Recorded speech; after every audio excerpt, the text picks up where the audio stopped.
कल शाम को ही पोस्टर लगवाया है सभी पार्टी कार्यालय के आगे। सब लोग का नज़र पड़े तो कम से कम हो सकता है चुनाव का समय है तो कुछ इस एजेंडा पे ध्यान दे, जो मुद्दा है प्रमुख रूप से युवाओं का उस पर ध्यान दे।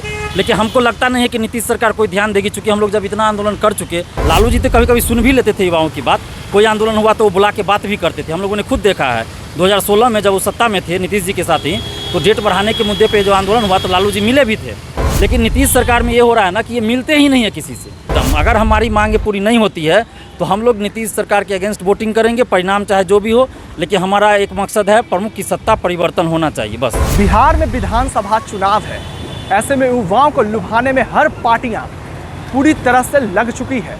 लेकिन बड़ा सवाल ये है कि बिहार में लगातार जो प्रदर्शन है वो भी बढ़ते चला जा रहा है। युवा सड़क पर उतर रहे और पोस्टर भी लगा रहे। इस पर हमारे साथ बातचीत करने के दिलीप हैं, जो छात्र नेता है। दिलीप, ये बताइए, आपने आज पोस्टर लगाया है, काफ़ी पार्टी ऑफिसों के पास आपके पोस्टर को भी हटा दिया जा रहा है, कैसे देख रहे हैं इस चीज़? देखिए, हमने कल शाम को ही पोस्टर लगवाया है सभी पार्टी कार्यालय के आगे, इनकम टैक्स गोलंबर, गांधी मैदान में, मौर्या लोग की सबके पास, जो मतलब जहाँ जहाँ पार्टी लोगों का, जो विभिन्न पार्टियाँ उनका बैनर लगता है, हमने भी वहाँ लगाया। और ख़ास के ये ख्याल रखा है कि सभी पार्टी कार्यालय के सामने ज़रूर लगे ताकि उन लोगों का नज़र पड़े।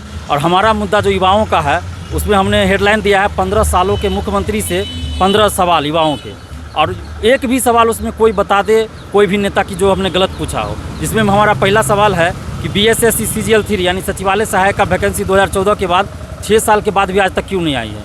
उसके बाद BSSC इंटर स्तरीय जो है 2014 में वैकेंसी आई थी, 6 साल बाद भी उसको पूरा नहीं किया गया है। उसी तरह जैसे महिला आरक्षण बिहार से बाहर के महिलाओं को भी दिया जा रहा है, और भी जो प्रमुख मांगे हैं हमारा जो कि पोस्टर पे लिखा हुआ है, उस सारे मुद्दों को हमने रखा। जैसे स्थानीय नीति 16 राज्यों में लागू है, बिहार में क्यों नहीं है।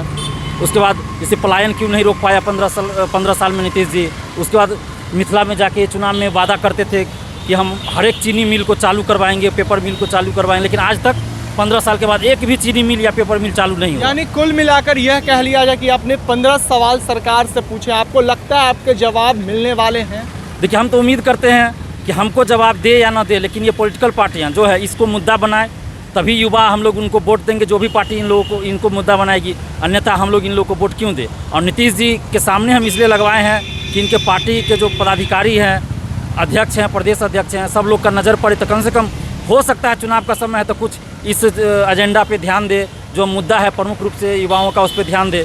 लेकिन हमको लगता नहीं है कि नीतीश सरकार कोई ध्यान देगी, चूँकि हम लोग जब इतना आंदोलन कर चुके, जैसे उसमें हमारा प्रमुख मुद्दा एक ये भी है कि बिहार दरोगा का CBI जांच क्यों नहीं सरकार करवा रही है, ये भी हमारा प्रमुख मुद्दा है। तो एक शब्द इन मुद्दों पर नहीं बोली नीतीश सरकार, तो अभी चुनाव के समय में बोलती है या नहीं बोलती है ये सरकार, हमको ये भी देखना है और पूरे बिहार के युवाओं को देखना है। जो 15 सवाल हमने किया है उसको हम युवाओं के सामने भी रखेंगे, पूरे बिहार की जनता के सामने रखेंगे। अभी तो बैनर पे रखे हैं और धीरे धीरे हम पूरे बिहार की जनता के सामने लाएंगे। और उसमें एक भी अगर पॉइंट गलत हो तो लोगों से भी अपील करेंगे कि वो हमें उसका मार्गदर्शन करे कि हाँ गलत है या सही है।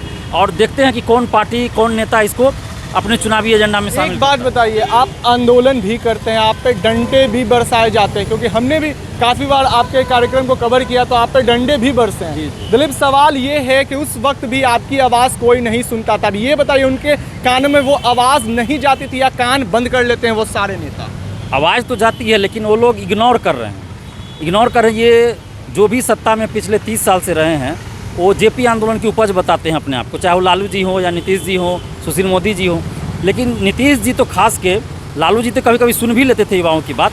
कोई आंदोलन हुआ तो वो बुला के बात भी करते थे। हम लोगों ने खुद देखा है 2016 में जब वो सत्ता में थे नीतीश जी के साथ ही, तो डेट बढ़ाने के मुद्दे पे जो आंदोलन हुआ तो लालू जी मिले भी थे। हमसे नहीं मिले थे, हमने उसमें थे, लेकिन कुछ लोग गए थे तो मिले थे।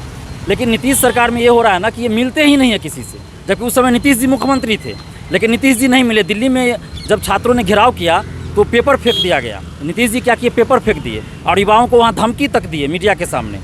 और इतना हम लोग दरोगा के लिए आंदोलन किए, अन्य मुद्दों पे आंदोलन किए, एक बार भी एक शब्द नीतीश जी नहीं बोलते हैं। ना मिलने का बात करते हैं, ना उस पर कुछ मुद्दा पे बोलते हैं कि हम इस पर कुछ करेंगे या नहीं, चुप्पी साध लेते हैं। आपके मुद्दे को उठाता है, तेजस्वी यादव उठाते हैं। देखिए, तेजस्वी यादव जी तो उठाए थे, विधानसभा में उठाए थे, उनके पार्टी की तरफ से उठाया गया था।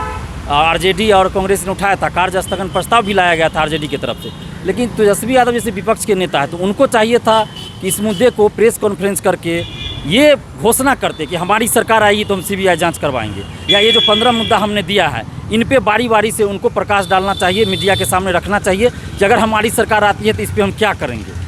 तो उस पर अभी तक वो कुछ नहीं बोल रहे हैं। सिर्फ बोलते हैं बेरोजगारी हटाओ यात्रा, लेकिन ये जो हमारा 15 पॉइंट है इस पर आप ध्यान नहीं देंगे। बेरोजगारी हटेगा कैसे? आप पलायन रोकिए, फैक्ट्री लगाइए, आप रोजगार दीजिए। जो 5 लाख पद, 4.5 लाख 5 लाख पद खाली है बिहार में, उस पर आप वैकेंसी निकालिए, 4.5 लाख लोगों को भी रोजगार मिल जाएगा। लेकिन सरकार तो वो कर नहीं रही है। तो इसको जब तक नहीं किया जाएगा तो पलायन तो रुकेगा नहीं। इस बार बिहार में विधानसभा चुनाव भी है, ऐसे में युवा क्या स्टैंड लेंगे, आपको क्या लगता है, ये बताइए। देखिए, युवाओं ने तो दिखा दिया है। जिस तरह से 1 सितंबर को जो सोशल साइट पे, ट्विटर पे हम लोगों ने कैंपेनिंग किया, रेलवे को लेके, SSC को लेके, बैंकिंग को लेके, वो ट्रेंडिंग में आया। मोदी जी के भाषण को जिस तरह डिसलाइक किया गया, नीतीश जी के वर्चुअल रैली को डिसलाइक किया गया युवाओं के द्वारा, और ट्विटर में भी ट्रेंड कराया गया। तो युवाओं ने तो अपना दिखा दिया है कि आप चाहे कोई भी सरकार हो, कोई भी नेता हो, अगर आप हमारी बात नहीं मानेंगे, जो हमारा जायज़ मांग है, जो जायज़ मुद्दा है, अगर नहीं मानेंगे, छात्र हित में बात नहीं करेंगे, युवाओं के हित में बात नहीं करेंगे, तो युवा आपका गुलाम नहीं है कि आप कुछ भी करें आपको वोट देते रहेंगे। हम लोग पूरा बहिष्कार कर रहे हैं। दिलीप साफ तौर पे चेतावनी दे रहे हैं, अगर हमारी मांगें नहीं पूरी होती है तो हम सरकार या सत्ता पलट देंगे। जी एकदम। अगर हमारी मांगें पूरी नहीं होती है तो हम लोग नीतीश सरकार के अगेंस्ट वोटिंग करेंगे, परिणाम चाहे जो भी हो। लेकिन हमारा एक मकसद है प्रमुख की सत्ता परिवर्तन होना चाहिए, बस। चलिए, सत्ता परिवर्तन होना चाहिए, ऐसा दिलीप का कहना है। दिलीप का साफ कहना है कि जिस तरह से हमने अपनी आवाज़ बुलंद की है, लेकिन हमारी मांगों को कोई नहीं सुनता। अगर हमारी मांगें पूरी नहीं होती है तो हम सत्ता तक पलट देंगे। ऐसा ही तमाम अपडेट्स आपको HS बिहार देते रहेगा। अभी के लिए फिलहाल इतना ही, नमस्कार।